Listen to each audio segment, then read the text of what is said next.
Theoretical step कुछ पढ़े थे और उसका एक एग्जाम्पल के थ्रू हमने देखा था बैलेंस प्रॉब्लम में। लेकिन अनबैलेंस प्रॉब्लम में आप इसको कैसे इस्तेमाल करेंगे? वैसे तो आपके सिलेबस में केवल असाइनमेंट प्रॉब्लम है, लेकिन इसके कुछ स्पेशल केसेस भी होते हैं, इसके कुछ स्पेशल केसेस भी होते हैं।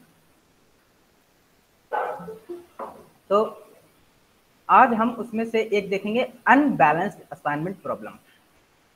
हम लोग देखेंगे अनबैलेंस्ड असाइनमेंट प्रॉब्लम क्या होती है और उसको सॉल्व कैसे करेंगे।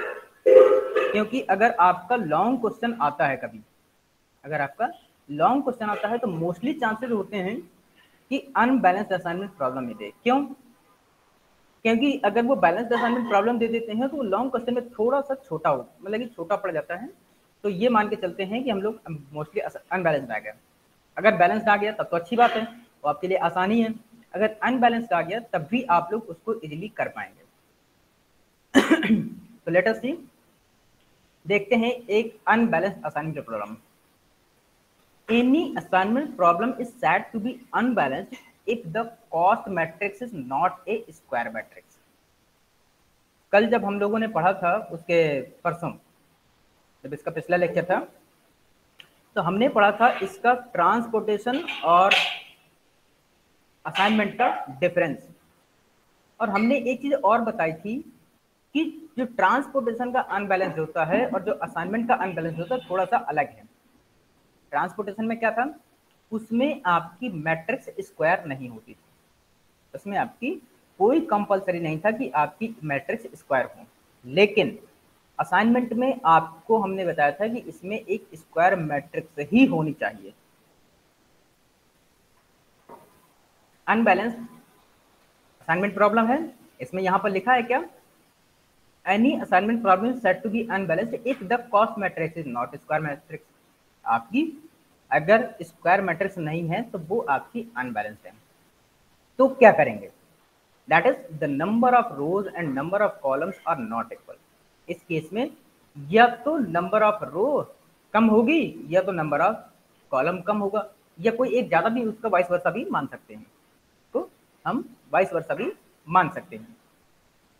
तो अब यहां पर देखिए हमारे पास एक टेबल दी हुई है, हमारे पास एक टेबल दी है।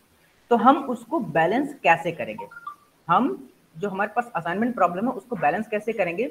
अगर हमारे पास रो है, अगर हमारे पास एक रो है, रो कम है तो हम रो ऐड कर लेंगे, और अगर कॉलम कम है तो हम कॉलम ऐड कर लेंगे। कि जस्ट अपोजिट आप उसमें देखिएगा, ट्रांसपोर्टेशन में क्या होता था, अगर आपकी सप्लाई कम होती थी, अगर आपकी सप्लाई कम होती थी तो हम रो ऐड करते थे, और अगर आपकी डिमांड कम होती थी तो हम कॉलम ऐड करते थे।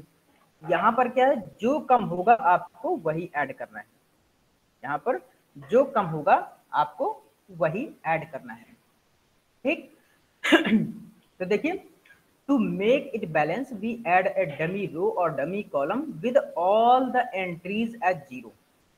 ट्रांसपोर्टेशन में क्या करते थे, वहां पर जीरो कॉस्ट तो असाइन करते थे, लेकिन जो हमारे पास सप्लाई या डिमांड में कम होती थी उसको दोनों के डिफरेंस के बराबर हम ऐड कर देते थे।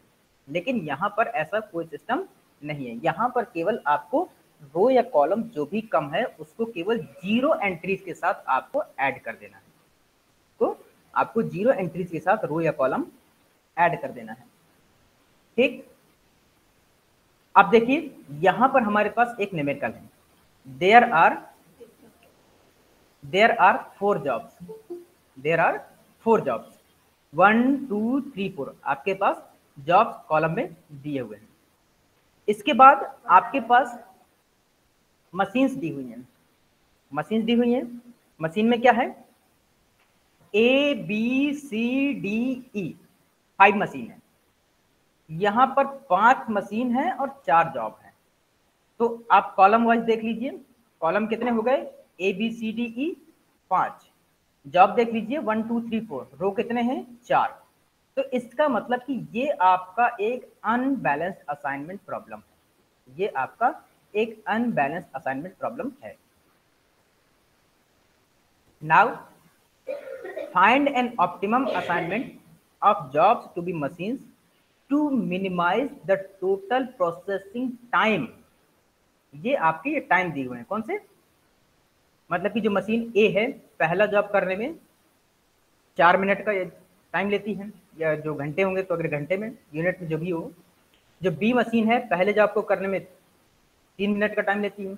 जो सी मशीन है पहले जॉब को करने में 6 मिनट का टाइम लेती है। जो डी मशीन है वो पहले जॉब को करने में 2 मिनट का टाइम लेती है। और जो ई मशीन है वो पहले जॉब को करने में 7 मिनट का टाइम लेती है।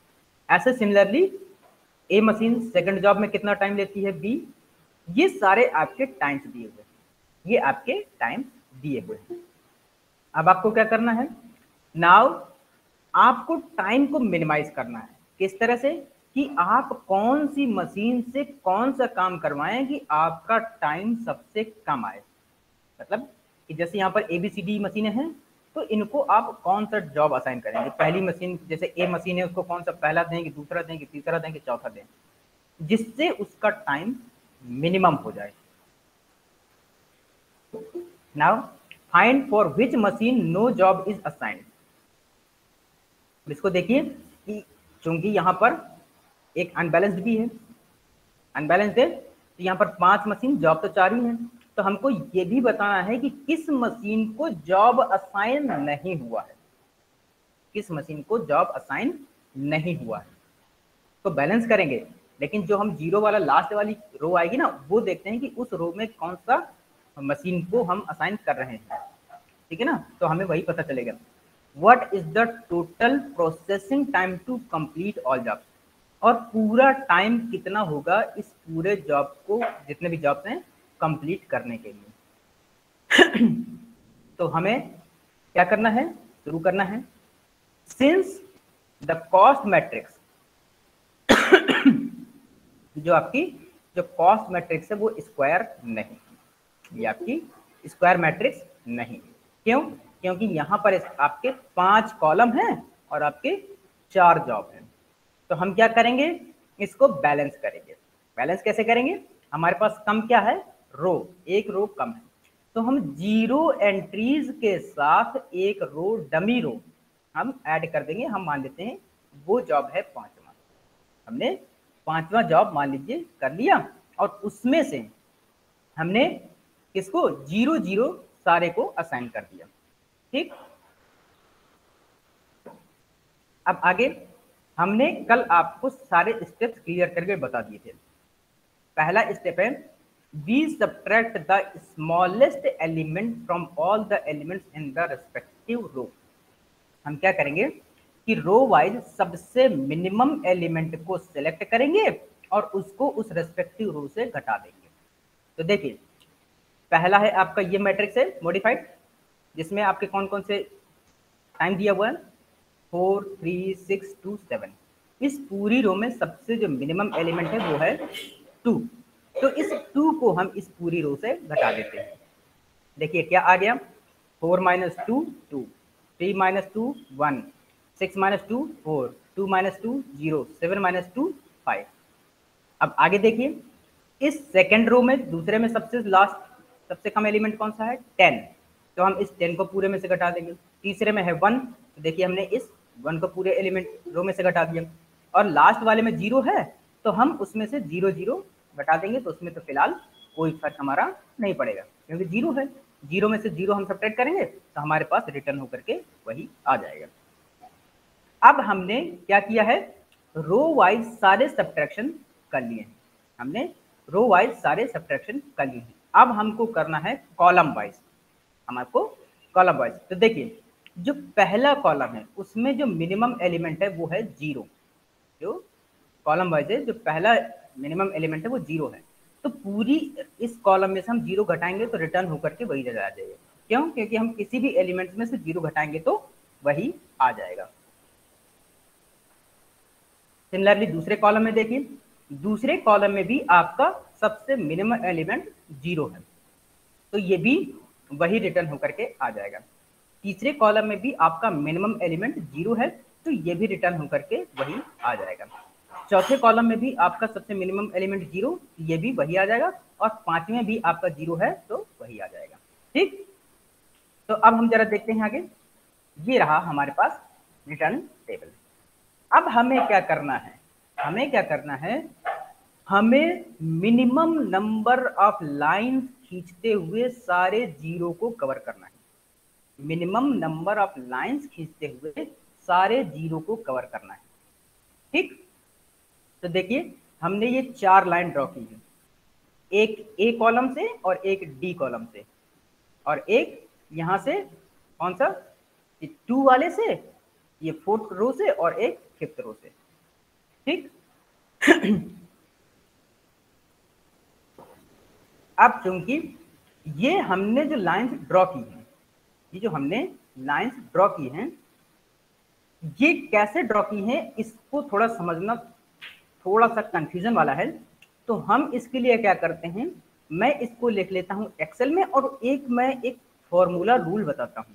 मैं आप लोगों को एक रूल बताता हूं जिसमें से आप उसको अगर फॉलो करेंगे तो आप क्या करेंगे, उसको इजिली लाइंस को ड्रॉ कर पाएंगे।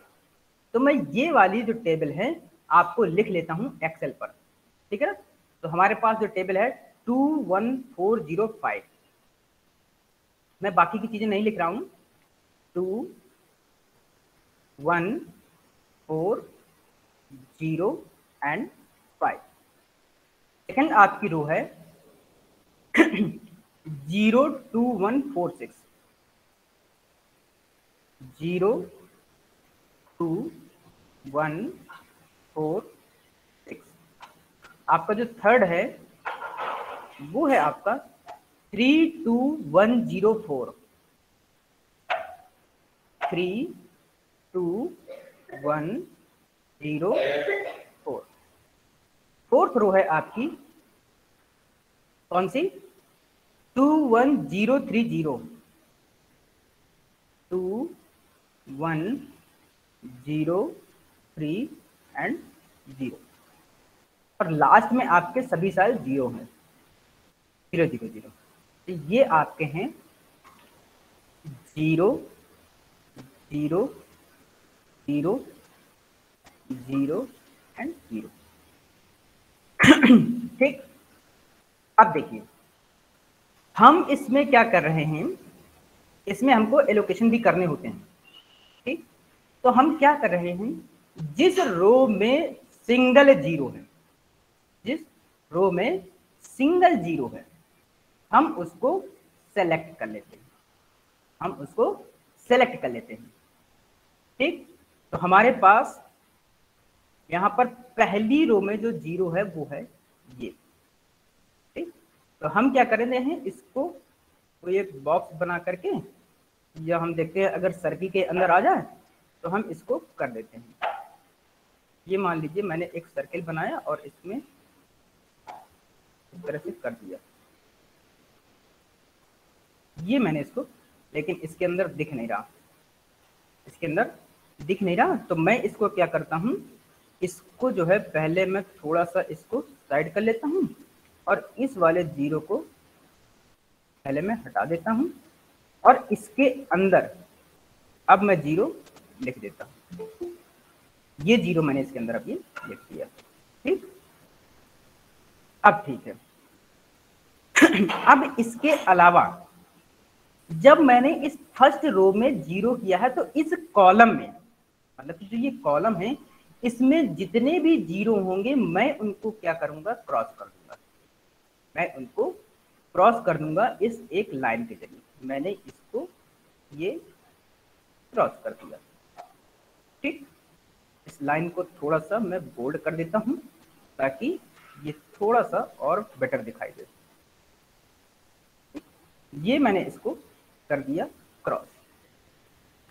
अब मैं दूसरी रो में आता हूं, तो दूसरी रो में मेरे पास यहां पर एक जीरो है, यहां पर एक जीरो है। तो मैं क्या करता हूं, ये वाला करके यहां पर इसको कॉपी पेस्ट कर देता हूं ये, और इस कॉलम में, इस करस्पॉन्डिंग कॉलम में जितने भी जीरो हैं उसको मैं क्रॉस कर देता हूं। तो ये मेरे पास जीरो इस कॉलम में ये रहा नीचे सबसे। तो मैं क्या करूंगा, इसको क्रॉस कर देता हूं। तो ये मैंने इसको ये क्रॉस कर दिया। ठीक, तीसरी रो में आते हैं। क्या तीसरी रो में कोई जीरो है? नहीं, तीसरी रो में हमारे पास कोई भी जीरो नहीं।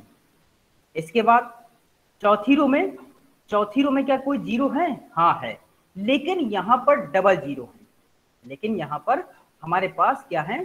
डबल जीरो है। ठीक, लेकिन अब हमारे पास क्या है? लास्ट में भी हमारे पास 3 जीरो है, हम इसको ऐसे ही छोड़ देते हैं।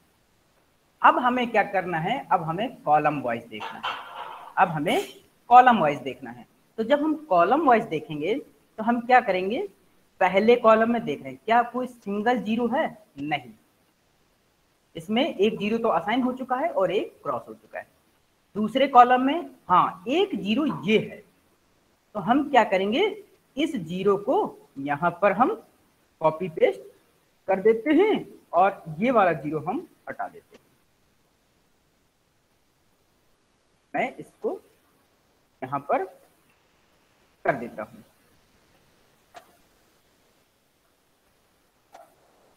ये कॉपी कंट्रोल सी और ये यहां पर कंट्रोल वी, ये मैंने इसको यहां पर कर दिया।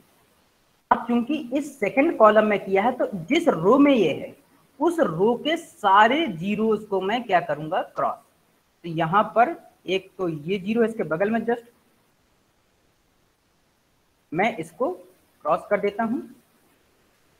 ये इस कॉलम के करस्पॉन्डिंग रो में ये एक जीरो है और एक जीरो और इसके इस साइड में है, तो मैं इसको भी क्रॉस कर देता हूं। इस रो के सारे जीरो अब मैंने क्रॉस कर दिए। ठीक, अब देखिए अब क्या है?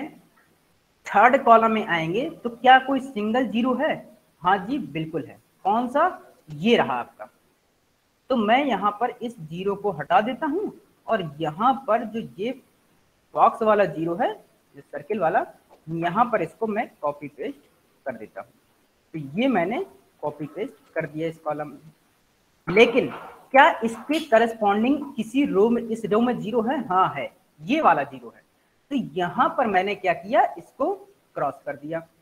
ये मैंने इसको क्रॉस कर दिया। अब देखिए मैं अभी आपको एक पीपीटी शो करूंगा जहां पर मैं आपको minimum number of line draw करने का एक रूल बताऊंगा। यहाँ पर आपको minimum number of line draw करने का एक रूल बताऊंगा। सबसे पहले तो आपको ये देखना है कि इसमें कितने असाइनमेंट हैं। कितने? 1 2 3 4।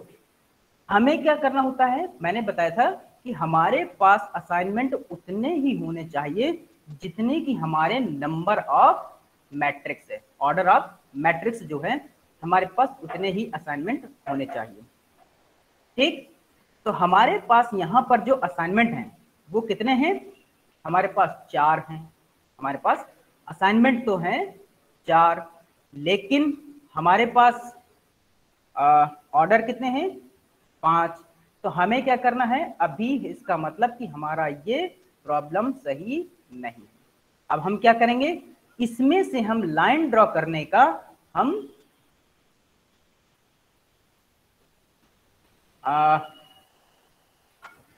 फॉर्मूला देख लेते हैं। अब देखिए यहां पर देखिए स्टेप 6 मैं आपको जो मिनिमम नंबर ऑफ लाइन है उसको ड्रॉ करने का एक फॉर्मूला बता रहा हूं।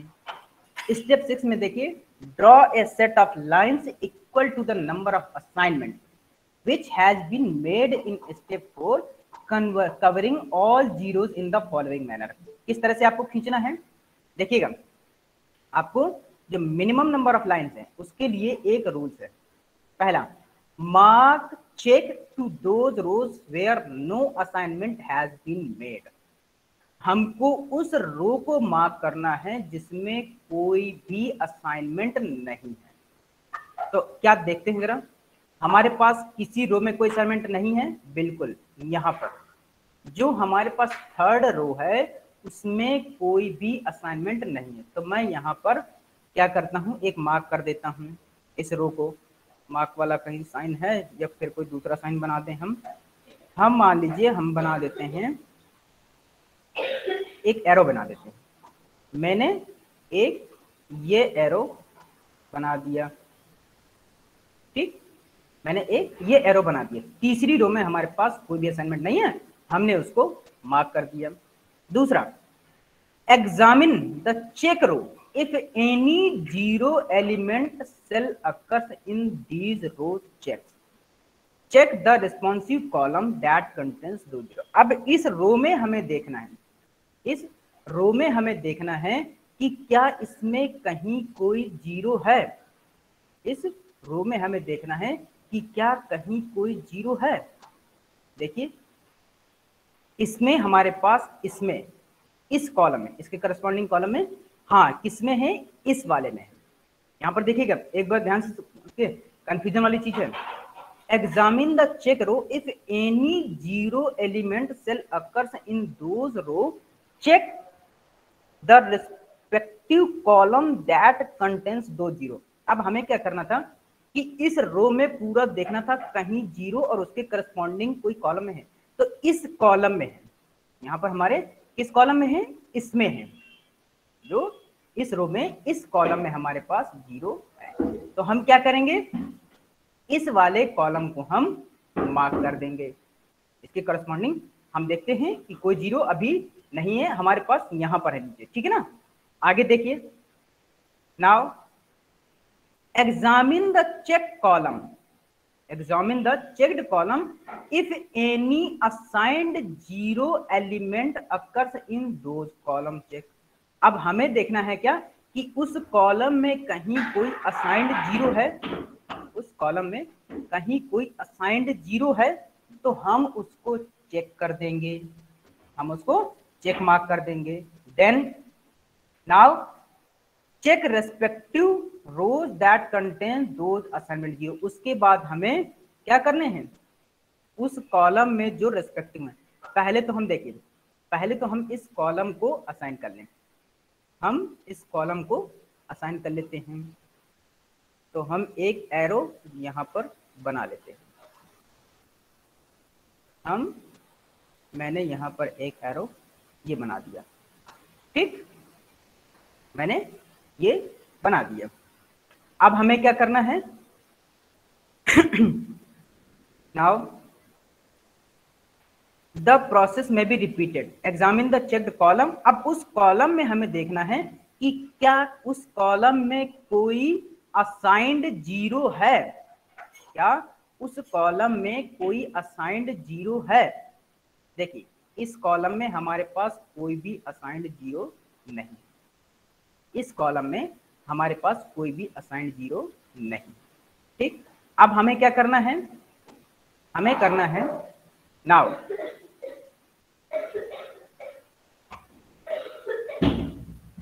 Draw lines through all unchecked रो।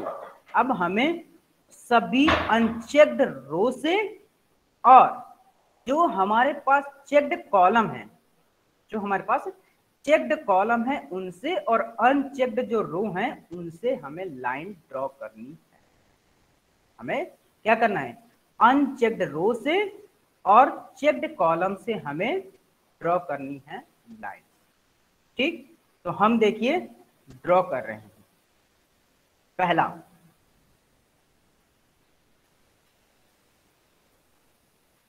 यहां से हम एक लाइन यहां से खींचे, एक लाइन हम यहां से खींचे,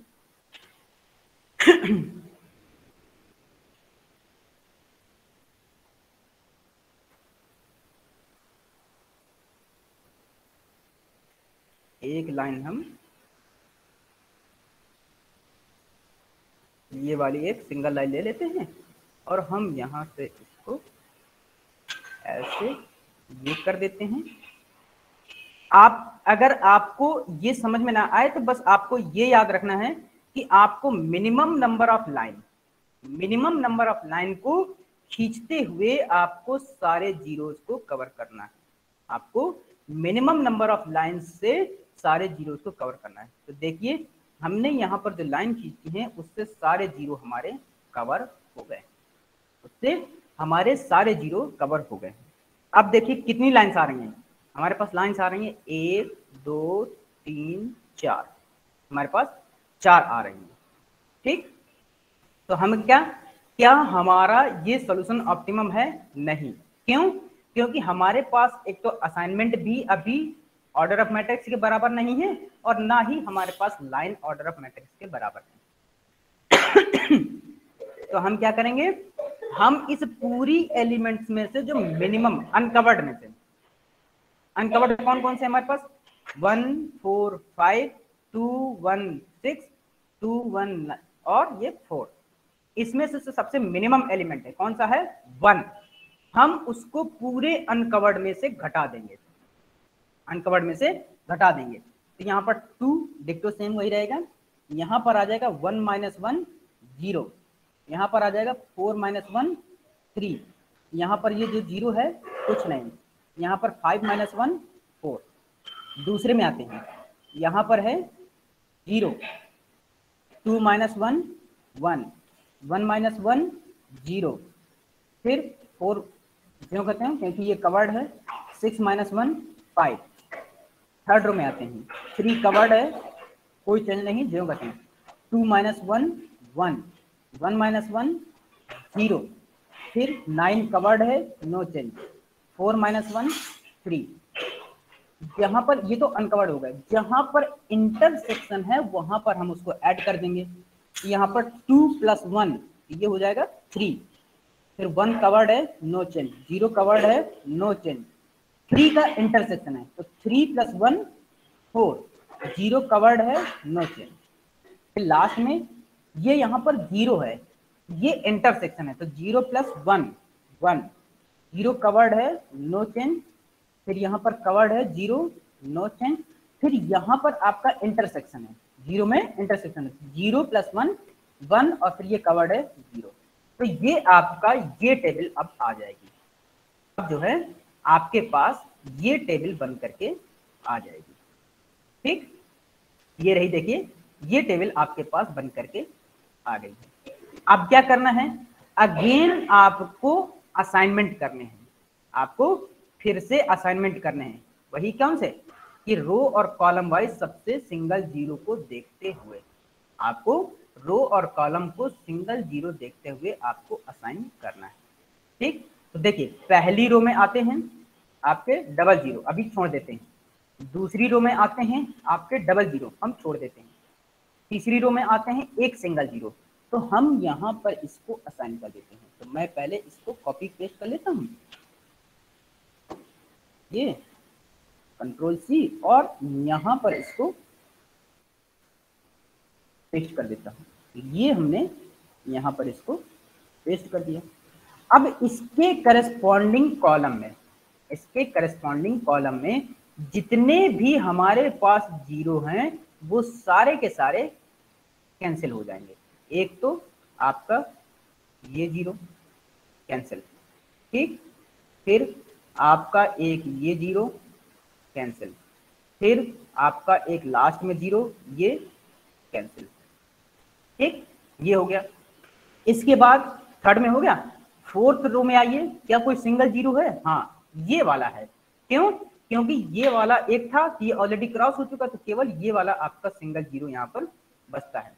तो हम क्या करेंगे, इसको यहाँ से कॉपी करके और हम यहाँ पर इसको पेस्ट कर देंगे, हम यहाँ पर इसको पेस्ट कर देते हैं और ये हमारे पास हो गया असाइनमेंट। अब इसके करस्पॉन्डिंग कॉलम में देखते हैं क्या कोई जीरो है? हाँ, ये वाला है जो सबसे लास्ट में है। तो हम क्या करेंगे, इसको हम क्रॉस कर देते हैं, जो लास्ट में है हम इसको क्रॉस कर देंगे। इसके बाद फोर्थ हो गया, फिफ्थ में आते हैं। फिफ्थ रो में क्या कोई जीरो है सिंगल? हाँ है। इसमें 3 जीरो थे लेकिन दोनों ही दो कैंसिल हो चुके हैं, केवल एक ही जीरो बचा है। तो हम क्या करेंगे, इसको भी यहाँ पर हम पेस्ट कर देंगे। हमने इसको यहाँ पर पेस्ट कर दिया और इसके करस्पॉन्डिंग कॉलम में कोई जीरो है? हाँ, ये वाला है। तो हम क्या करेंगे, इसको क्रॉस कर देंगे। तो हम यहाँ पर इसको क्रॉस कर रहे हैं, ये मैंने इसको ये क्रॉस कर दिया। ठीक, अब कॉलम वाइज देख रहे हैं, अब हम कॉलम वाइज जीरो देख रहे हैं। पहले में देखिए क्या कोई सिंगल जीरो है? बिल्कुल है, ये वाला। तो हम यहाँ पर इसको हटा करके और इसको हमने ये जीरो ये कर दिया। इसके करस्पॉन्डिंग रो में क्या कोई जीरो है? था, ये वाला जीरो था, लेकिन ये ऑलरेडी क्रॉस हो चुका है, ये ऑलरेडी क्रॉस हो चुका है। ठीक, इसके बाद सेकंड कॉलम में देखिए, क्या कोई जीरो है सिंगल? नहीं, जो थे ये तो असाइन हो चुके हैं, ये क्रॉस हो चुके हैं। थर्ड में देखिए, क्या कोई सिंगल जीरो है? नहीं, क्यों? क्योंकि जो थे ये तो असाइन हो चुके हैं या आपके क्रॉस हो चुके हैं। फिर इसके बाद फोर्थ कॉलम में देखिए, क्या कोई सिंगल जीरो है? हाँ जी है, एक सबसे ऊपर टॉप पर है, ये फर्स्ट रो में। तो हम क्या करेंगे, इसको असाइन कर देते हैं, हम इसको असाइन कर देते हैं, ये वाला हम हटा करके यहाँ पर इसको हम इस तरह से असाइन कर देते हैं। अब इसके करस्पॉन्डिंग रो में हमें देखना है क्या कोई जीरो है। जी हाँ, ये वाला था, लेकिन ये ऑलरेडी क्रॉस है, ये ऑलरेडी क्रॉस्ड है, ठीक है ना, ये ऑलरेडी क्रॉस्ड है। तो अब हमारे पास कुछ नहीं बचा इसमें। अगला लास्ट कॉलम देखते हैं, क्या कोई सिंगल जीरो है? जी नहीं, क्यों? क्योंकि जो था वो असाइंड हो चुका है और जो क्रॉस होने थे वो क्रॉस हो चुके हैं। तो हमारे पास अब क्या है, कोई भी जीरो नहीं बचा। अब देखिए, ये क्या था हमारे पास, ए मशीन, ये बी मशीन, ये सी मशीन, ये डी मशीन और ये ई मशीन, ये हमारे पास 5 मशीन थी। ठीक, इसके बाद अब हम देखते हैं क्या हमारे पास जॉब कौन से थे। ये था 1, ये 2, ये 3, ये 4 और ये 5, ये 5 जॉब थे। मैं इनको थोड़ा सा बोल्ड कर देता हूं ताकि ये अलग से दिखें और इसका कलर भी चेंज ही कर देते हैं। ये मैं इसको कलर भी चेंज कर देता हूं और इसको भी बोल्ड और कलर चेंज कर देता हूं। ये रहा और ये मैंने कर दिया। ठीक, अब देखिए जरा, अब हमारे पास असाइनमेंट कितने हैं, 1, 2, 3, 4 और 5 असाइनमेंट। हमारे पास ऑर्डर ऑफ मैट्रिक्स कितनी है, 5। हमारे पास है order of matrix, order of matrix equal to 5। ठीक, and number of assignment, number of assignment कितने हैं, इक्वल टू 5।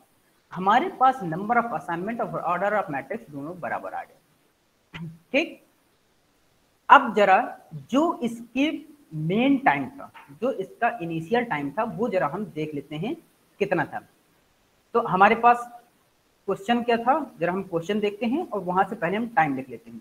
हमारे पास ये था क्वेश्चन।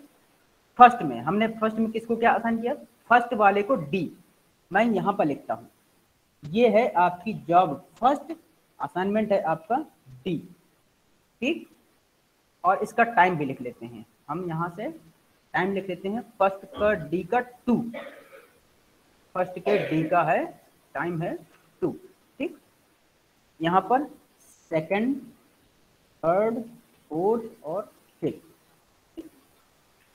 डी के बाद सेकंड को असाइन हुआ है ए, सेकंड को असाइन हुआ है ए का टाइम कितना है हमारे पास 10, तो ए का टाइम है वो ले रहा है 10 मिनट का, तो हम यहां पर लिख देते हैं 10। ठीक, जो थर्ड जॉब है वो किस मशीन को असाइन हुआ है, सी को, तो थर्ड में हम लिख देते हैं सी, और सी मशीन थर्ड जॉब को करने में कितना टाइम ले रही है, थर्ड जॉब सी मशीन 2, ये रहा आपका 2। ठीक, तो हम यहां पर लिख लेते हैं 2। जो फोर्थ जॉब है उसको कौन सी मशीन कर रही है, ई, वो है ई। ठीक, ई मशीन का टाइम कितना लग रहा है फोर्थ में ई, तो फोर्थ में ई हम देख रहे हैं कितना है, फोर्थ में ई है 6, ये रहा आपका 6, तो हम यहां पर लिख लेते हैं 6। जो फिफ्थ है, फिफ्थ को कौन सा असाइन हुआ है, बी, ये हमने बी, और बी का याद रखिए ये हमने क्या किया था, डमी रो जोड़ी थी, हमने ये एक डमी रो जोड़ी थी, तो यहां पर हम लिख लेते हैं 0। क्यों, क्योंकि इसको जो टाइम अलॉट किया था हमने, यहां पर देखिएगा, यहां पर फिफ्थ जॉब थी ही नहीं, यहाँ पर फिफ्थ जॉब थी ही नहीं। हमने क्या किया था, यहाँ पर एक डमी रो ऐड की थी, कौन सी, ये वाली, और इसको हमने जो टाइम असाइन किया था वो था 0। हमने ये 0 टाइम असाइन किया था बी वाली मशीन को, ठीक है ना। तो हमने यहाँ पर लिख दिया 0। अब जरा क्या करते हैं, क्वेश्चन जो थे हम जरा वो देखते हैं। पहला question, find an optimum assignment of jobs to the machine to minimize the total processing time and also find for which machine no job is assigned। तो आपको तो सबसे पहले देखना है कि किसको क्या असाइन किया है। तो हमने यहाँ पर ये निकाल लिया, हमने ये निकाल लिया, जो फर्स्ट जॉब है वो डी मशीन को असाइन किया है, एक आपका आंसर है। इसको जब लिखते हैं तो किस तरह से लिखते हैं, 1 और फिर यहां से हम एक एरो बना देते हैं, हम एक एरो बनाते हैं। जो असाइन करने का तरीका है वो कैसे लिखते हैं वो बता रहा हूं मैं आपका, ये ठीक। और यहां पर लिख देते हैं हम डी, ठीक। ये थोड़ा सा चित्र सही नहीं बन रहा है,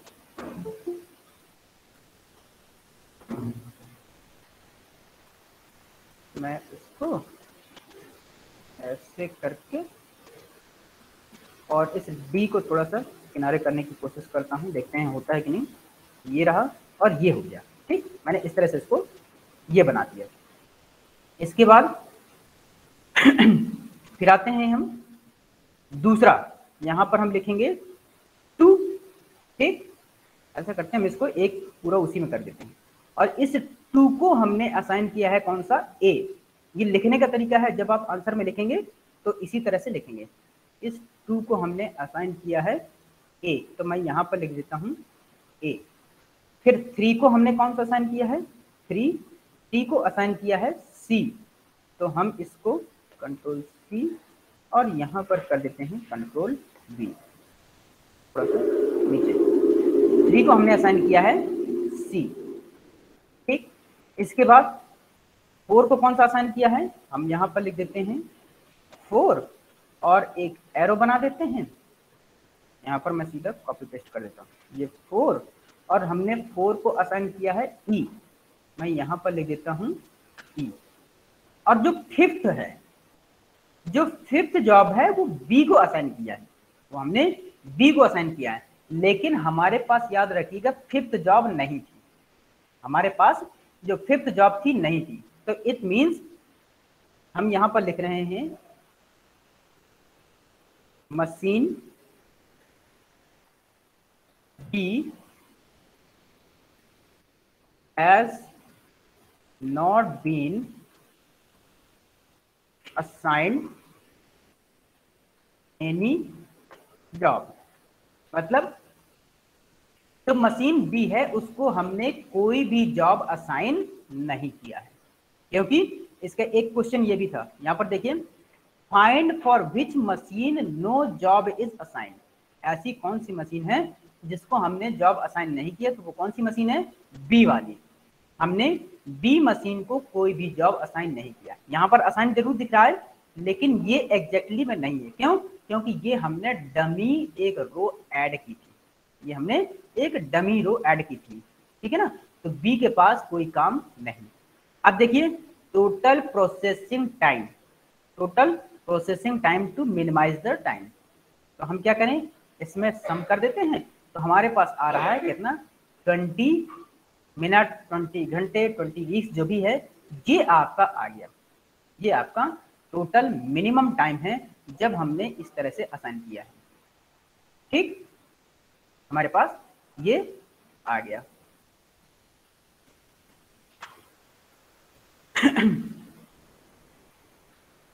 तो ये रहा आपका अब सॉल्यूशन, ये रहा आपका सॉल्यूशन, ठीक। तो ये यहां तक आपका असाइनमेंट प्रॉब्लम हो गया अनबैलेंस्ड। अनबैलेंस्ड असाइनमेंट प्रॉब्लम अब आपकी पूरी कंप्लीट हो गई है। अब आपके सिलेबस में जो बचता है वो देखते हैं जरा। ये चूंकि आपका रिपीट चल रहा है, तो अब मंडे से देखते हैं जरा आपको क्या लेकर के चलना है। तो अब अगर किसी की कोई क्वेरी हो तो पूछ सकता है। Now if someone has any query so you can ask now.